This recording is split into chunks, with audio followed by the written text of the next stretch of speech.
ગુજરાત રાજ્યના દરિયાઈ સુરક્ષાની કામગીરીના ભાગરૂપે ઉમરગામ મરીન સેક્ટર દ્વારા નારગોલ ગામના માંગેલવાડ વિસ્તારમાં જાગૃતિ કાર્યક્રમ યોજાયો હતો। દરિયાઈ સુરક્ષાના અધિક પોલીસ મહાનિર્દેશકના માર્ગદર્શન હેઠળ યોજાયેલા કાર્યક્રમમાં નાયબ પોલીસ અધિક્ષક M.A. કુગસિયા અને અન્ય પોલીસ અધિકારીઓ હાજર રહ્યા હતા। આ પ્રસંગે માછીમાર અને ગ્રામજનોને રાષ્ટ્રની સુરક્ષા માટે દરિયાઈ સુરક્ષા અંગે માર્ગદર્શન અપાયું હતું। દરિયાઈ માર્ગે થતી આતંકવાદી પ્રવૃત્તિઓ અટકાવવા માટે કોઈપણ શંકાસ્પદ વ્યક્તિ, વસ્તુ, ડ્રગ્સ કે ડ્રોન જોવા મળે તો તાત્કાલિક પોલીસનો સંપર્ક કરવા અપીલ કરવામાં આવી હતી। ખાસ હમણાં દિલ્હીની અંદર જે બોમ્બ બ્લાસ્ટ થયો છે એનું અનુસંધાન રાખવામાં આવેલું છે। આપણી દરિયાઈ સુરક્ષા તેમજ માંગેલવાડ, નારગોલ આપણા વિસ્તારની સુરક્ષા જળવાઈ રહે તે માટે તમે લોકો સાવચેત રહો। નાનામાં નાની કોઈ હિલચાલ હોય તો તાત્કાલિક પોલીસ ફોર્સને, ટાસ્ક ફોર્સને જાણ કરી શકો। એમાં જરાય ગાફેલમાં ન રહેતા કે છે એવું એના અનુસંધાને કરવામાં આવેલ છે। તો એના માટે બંને ડીવાયએસપી સાહેબ આપને માર્ગદર્શન આપશે।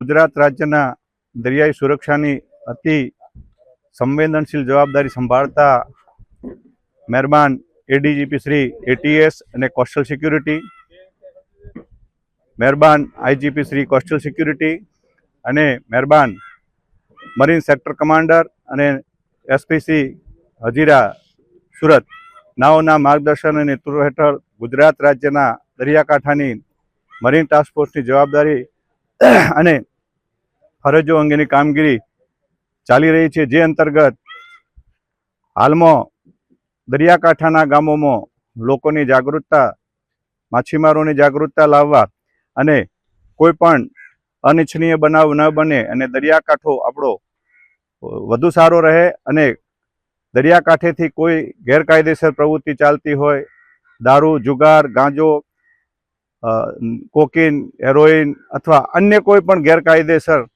પ્રવૃત્તિઓ અથવા તેની હેરાફેરી ન થાય, તેમજ ગામ લોકો અને દેશની અને રાજ્યની સુરક્ષા ટકી રહે તે અંગે જરૂરી માર્ગદર્શન આપવા માટે આજરોજ નારગોલ ખાતેના માંગેલવાડ ખાતે માછીમાર અને ગામ લોકોનું અવેરનેસ અંગેનું એક અભિયાન ચાલુ છે। જે અંતર્ગત આજરોજ પ્રોગ્રામ રાખવામાં આવેલ છે।